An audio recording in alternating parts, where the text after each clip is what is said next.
आता असं अक्षरशः मला तर वाटतंय की मी जाऊन कुणाला मारून येऊ अशी माझी इतकी वेदना मला सहन होत नाही. काय केलं होतं आम्ही इतकं पाप ते आमच्यावर ही वेळ आलेली आहे आज.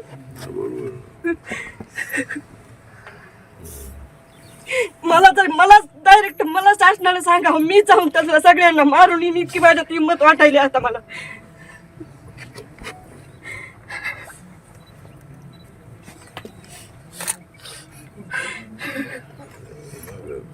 एवढं माझ्या लेकरानं काय केलं कुणाचं.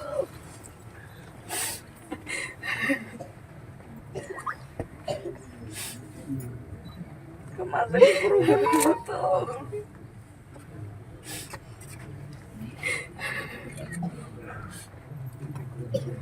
मी स्वयंपाक केला माझ्या लेकराला जेवायला झोपा चढायला.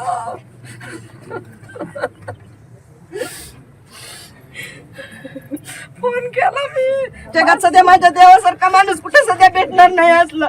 देव सध्या एखाद्या वेळेस हाय गाय करेल पण माझ्या माणसानं काही सध्या हाय गाय केली नाही. 5 रिंग वाजले म्हणलं तुम्ही दादा फोन उचलीत नाही राव. दादाच बघायलो गाई वाटलं इकडं तिकडं गेला असं कुठं तरी केस मध्ये असलं कशाला माहित. मला माहित असतं तर माझं गाव केवढं भरलेलं कुणाला तर सांगत होते म्हणत होते. काय करू एका आर्मीचं कसं पाडच नेलं या लोकांना. त्यांना काय होईल तरी बी म्हणलं काहीच नाही ना. कसं माझं वासरू नेलं. आमच्या आईने काय करायचं आणि त्यांच्या बायकोनी काय करायचं आता.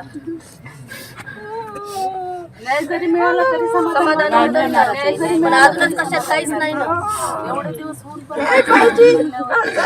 तसंच करून सगळ्याला पाहायला भेटायला पाहिजे. आम्हाला संरक्षण दिलं पाहिजे. लेकर मी कसे सांभाळू. माझं लेकरू कसं सांभाळू. हिचे लेकर कसे सांभाळू.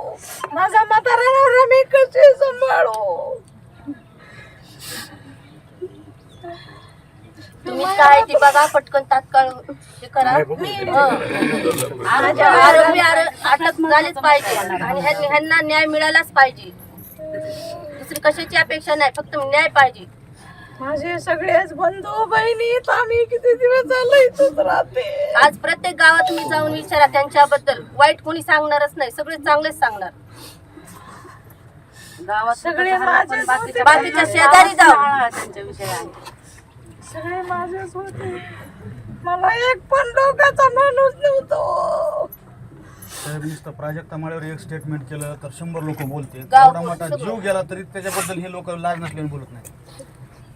फक्त एकच वाक्य वापरलं दस साहेबांनी त्याचा इतका इशू केलाय आणि 21 दिवस झाले माणूस मारून त्याचं काय कोणाला पडलेलं नाही.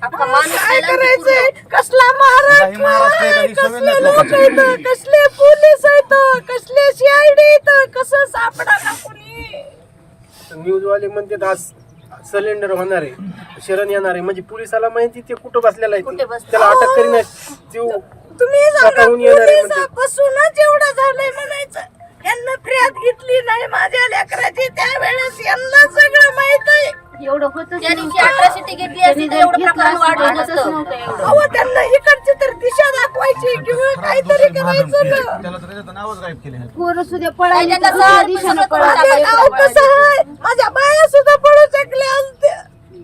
माणसं तर पळतात. साहेब आम्हाला एक दिशा दाखवली म्हणजे त्याचं झालं इकडल्या बाजूला आम्हाला इकडे जीवाचीवाडी गाव आहे इकडे पळायला मोटरसायकल त्याला हुडकीत होत्या.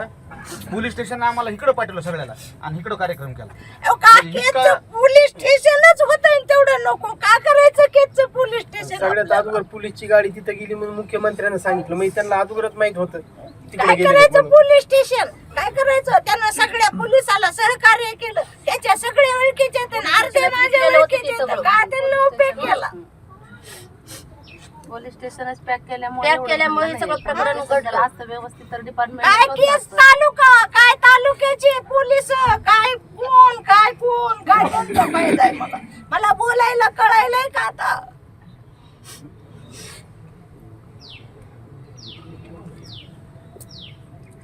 पहिल्यापासून म्हणतो आम्ही त्यांचे फोन कॉल चेक करा, फोन कॉल ते चेक करा. सुद्धा रेकॉर्ड पहिल्या असतात. दिवसापासून म्हणतो आम्ही. आता तुम्ही सगळ्याचे चेकच करा, काय असतील ते आमचे बी करा त्यांचे बी करा, फक्त चेक करण्याहून सगळं कळतंय.